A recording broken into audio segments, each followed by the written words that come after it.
quebrar algumas que a gente chama de algumas objeções, né, em relação à metodologia online e a própria DTM como um todo, né? Então, a DTM ainda tem muito disso, é uma especialidade nova, mas ainda tem muito disso, dos profissionais de odontologia como um todo, não dá o devido valor, por aquilo que eu já falei lá atrás. Por que não dá aquele devido valor? Quando o paciente tem alguma coisa que é visível, alguma fratura dentária, ou algum tratamento de canal, ou uma mal oclusão, um mau posicionamento dentário, ou uma ausência dentária, são coisas que você consegue visualizar. Agora, quando você tem uma DTM, você tem um som articular, ou você tem uma dor de cabeça relacionada à DTM, ou você tem dor na face, dor na própria articulação, ou tem um zumbido, é uma coisa que você não vê. Então, uma coisa que você depende da queixa do paciente, depende de uma boa avaliação clínica para você entender aquilo ali. Então, tudo que você não vê é mais complexo de tratar. Então, nós dentistas temos essa dificuldade. Depois que eu entrei na DTM, depois que eu comecei a fazer trabalho com neurologistas no Hospital Antônio Pedro da UF, isso começou a entrar melhor na minha cabeça. Então, comecei realmente a entender que a DTM é uma especialidade muito menos estrutural do que eu pensava, e muito mais ligado ao sistema nervoso central, à alteração psicossocial do paciente, essa parte de estresse está muito ligado à disfunção temporomandibular, ao surgimento das DTMs. Isso mostra por que a DTM, a prevalência dela aumentou tanto nesses últimos 2 anos, em decorrência da pandemia, de tudo que a gente está vivendo no mundo. Uma outra coisa que às vezes o aluno me pergunta e questiona, né?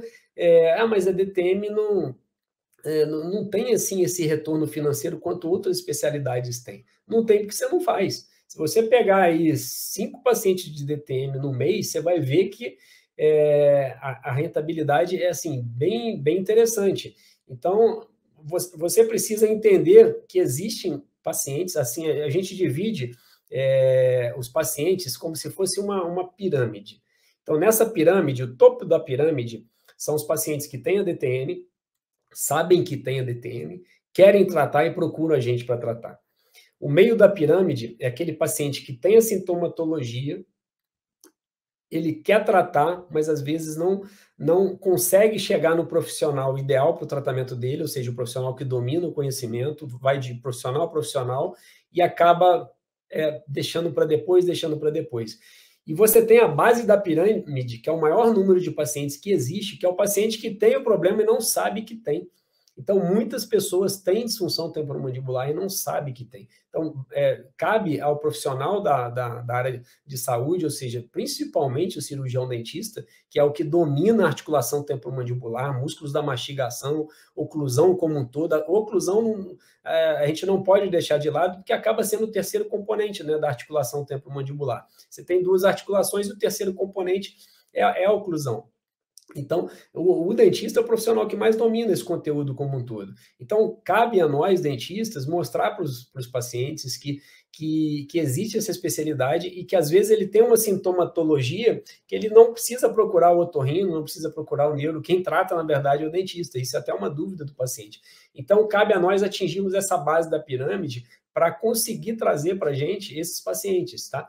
Então, o fato de você virar aquilo que eu sempre falo, um encaminhologista, você acaba deixando dinheiro na mesa. Ou seja, você deixando de ganhar. E você vai reclamar lá na frente depois. Eu tenho falado uma coisa, que quem não entrar na especialidade DTM, daqui a 5, 10 anos vai lembrar disso que eu estou falando. Porque a DTM, todo dentista deveria saber DTM. Por quê? Tudo que funciona aqui dentro da boca, a parte gengival, a parte endodôntica, a parte de esmalte, dentina, tudo, maloclusão, tudo que acontece aqui dentro é regido pelo sistema articulação temporomandibular, ligamentos, músculos da mastigação e toda a inervação e vascularização. Então, quando você entende como é o funcionamento fisiológico de todo esse complexo, para você trabalhar com o resto da odontologia, facilita para caramba. Então, eu acho que todo profissional, a tendência futura é essa, todo dentista ter a especialidade DTM como se fosse obrigatória, porque isso aí vai uma coisa que vai agregar para todo mundo, agregar muito no dia a dia mesmo, entendeu?